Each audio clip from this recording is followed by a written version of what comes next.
Well, hello there, and welcome back to the channel. I thought in this episode we would do something different. We're certainly looking at a different subject matter than our usual landscapes, but more on that later.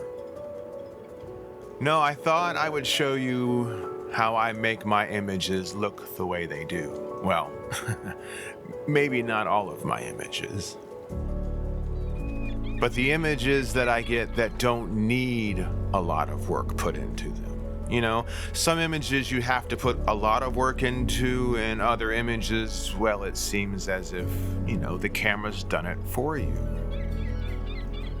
So I was thinking in this episode that I would show you how I work in Lightroom and the tools that I use and how I use them on an image that doesn't really need that much work, but they all need work, right? Come along, let's see if we can get into it. All right, guys, so here we go. We're looking at the reason that I wanted to do boats today and nautical stuff. There's two reasons. One, I do love to take pictures of these kinds of scenes. I live in the Puget Sound area of Washington State. We have a lot of boats, so I love getting out and going to some of these places. Most of these pictures that you've seen, I think all of them, are either Gig Harbor, Washington, or down in Olympia, Washington. So anyway, the other reason why I wanted to use this was because this, looking at this photograph, it's pretty easy to tell what the subject is. And why is that? Well, because one, it's red. Two, it's in focus as opposed to everything else in the background. Three, it's got the most contrast naturally, just by the way things worked out. This is shot on my Pentax K1 full frame with a 70 to 200 2.8.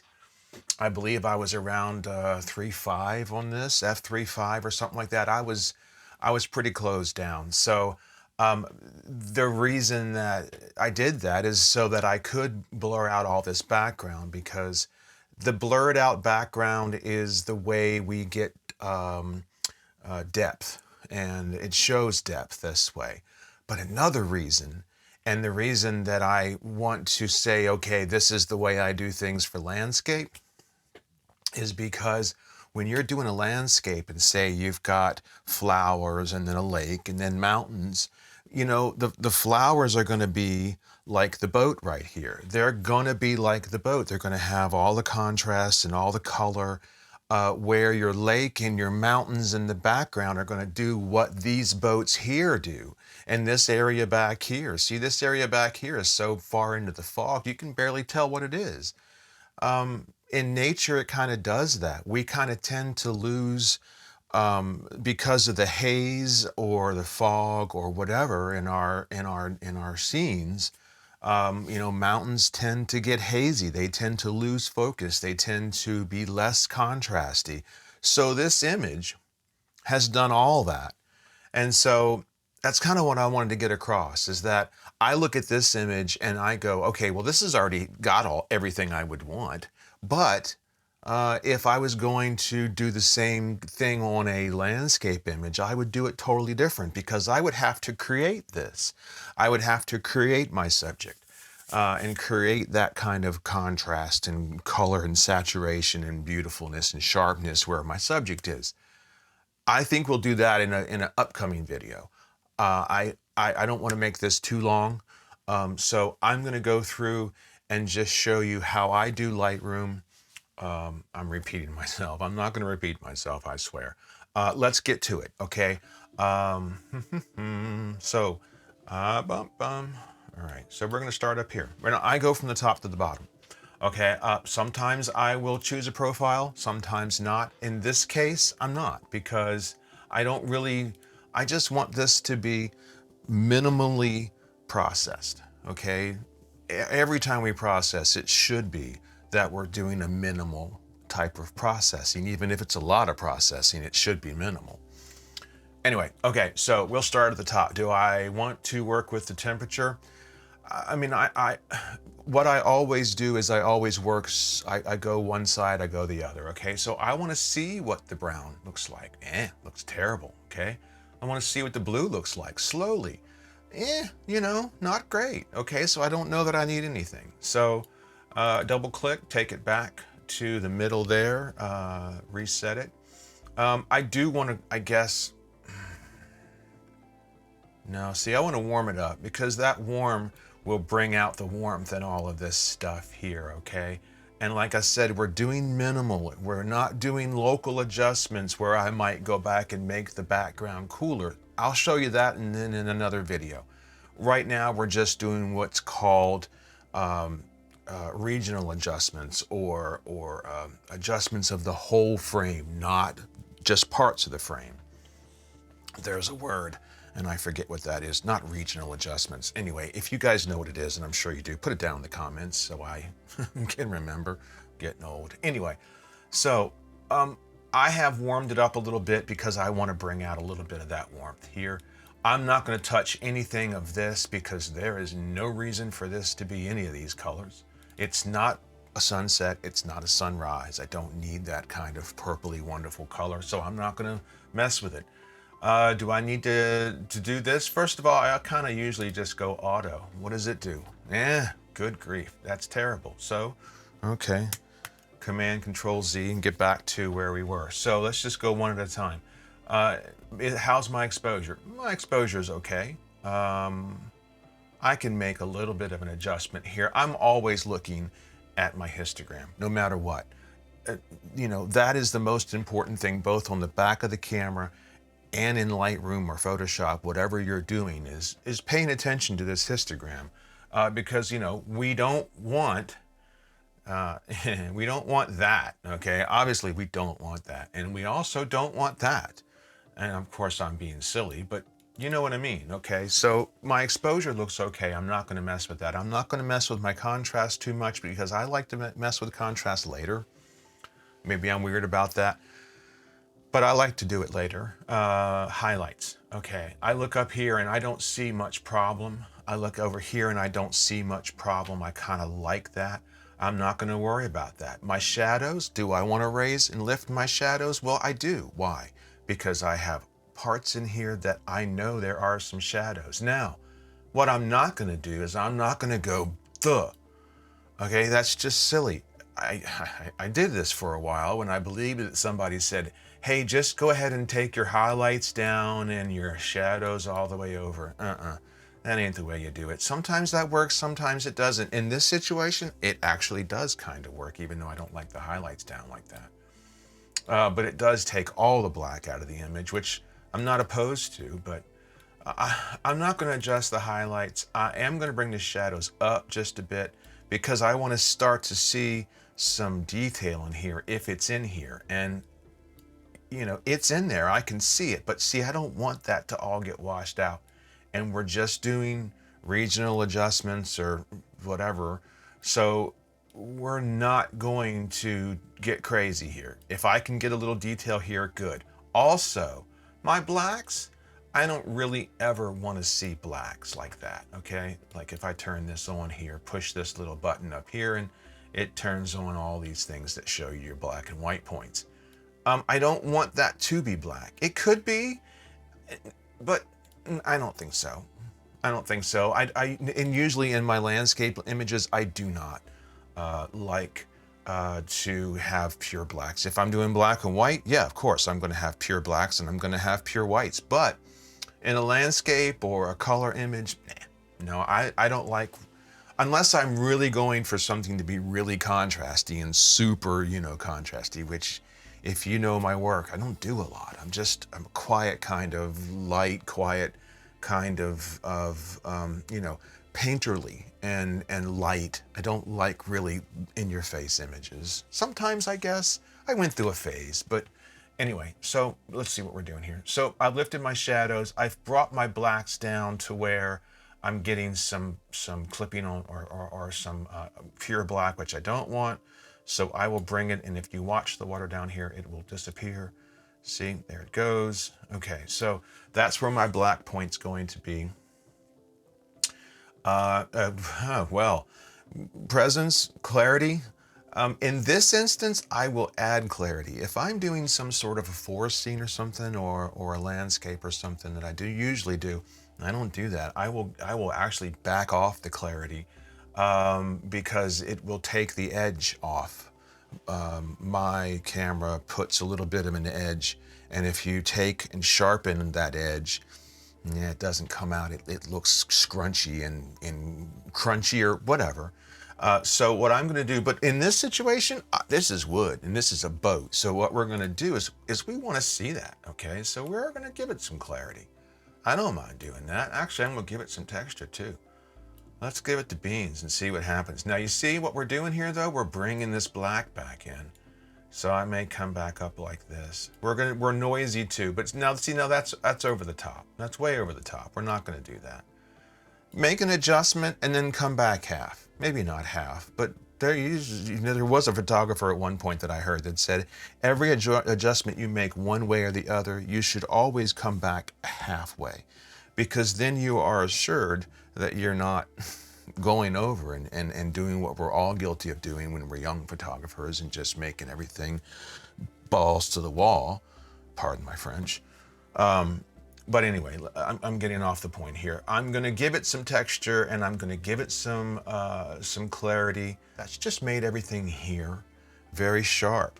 And as you can see, I liked that because look, there's rope here. All this stuff I want to have sharp because it's all in the foreground and it's all interest and it's all things. I don't need to know what that light looks like, or I don't need to know that that light is sharp. Who knows? Who cares? I got a light right there that's sharp, you know? So if I could change anything about this photograph, it'd probably be the F. I might not have that F here, and I'm not going to take time to take it out. That's a Photoshop thing. We'll get into that. But anyway, okay, vibrance and saturation, I don't ever touch it, really.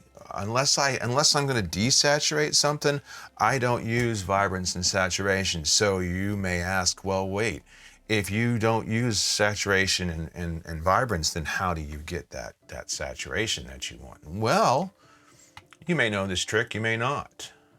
Come down to your calibration down here, and you see in this blue primary here, and the saturation on the blue primary, for some reason, and I don't know, maybe you can tell me below in the comments, but when you crank the blue primary, look at how everything comes up nice. Everything starts to get nice and saturated, but not yucky and not overly saturated.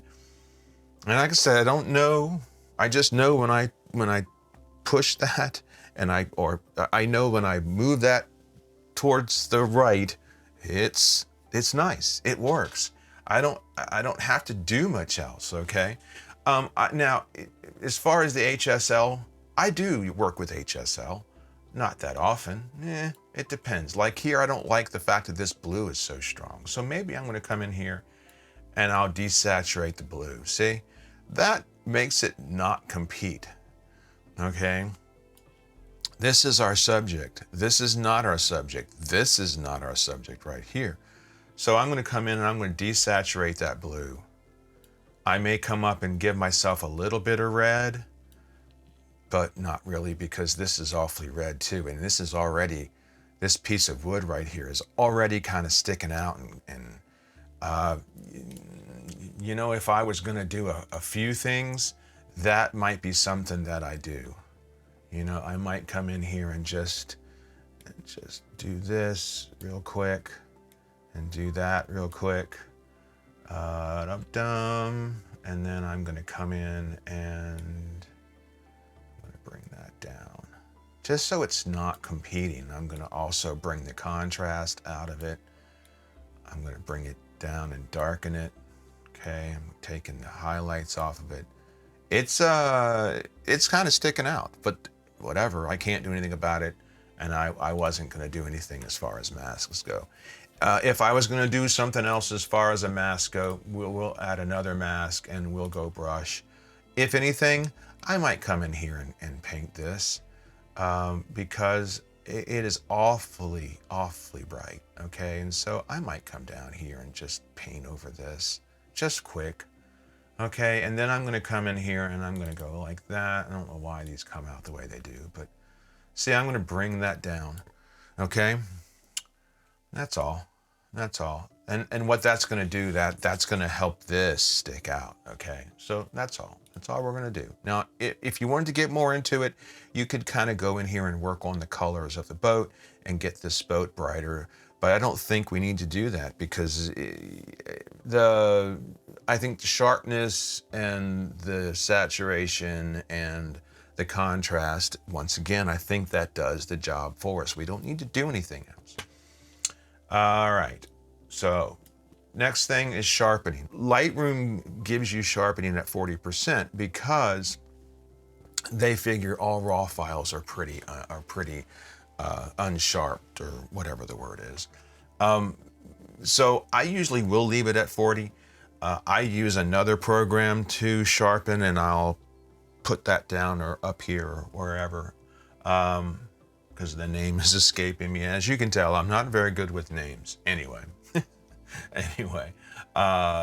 so we are going to sharpen just a little bit because this is just going to be a one-time pass through in Lightroom. So I will back off my radius, bring up my detail a little bit, maybe bring it up a little bit like this, and just see what it looks like. Now, I'm also going to work with my noise reduction here because, as you can see up in here, it looks pretty grainy and nasty. Now, I also have a program that's made by the same company that does my noise reduction too. But if I'm working in here, then I'm just going to come in here and I'm just going to start working with noise reduction. All right, detail. Do I want to keep my detail? You bet I do. So I'm going to bring up the detail. I don't usually mess with contrast and color and detail. I just don't. Normally because I don't do my noise reduction in here, but even when I do. Now, every time you do noise reduction, you want to go out, zoom out, look around, make sure it's not doing weird things to other parts of the picture because noise reduction can make things a little weird.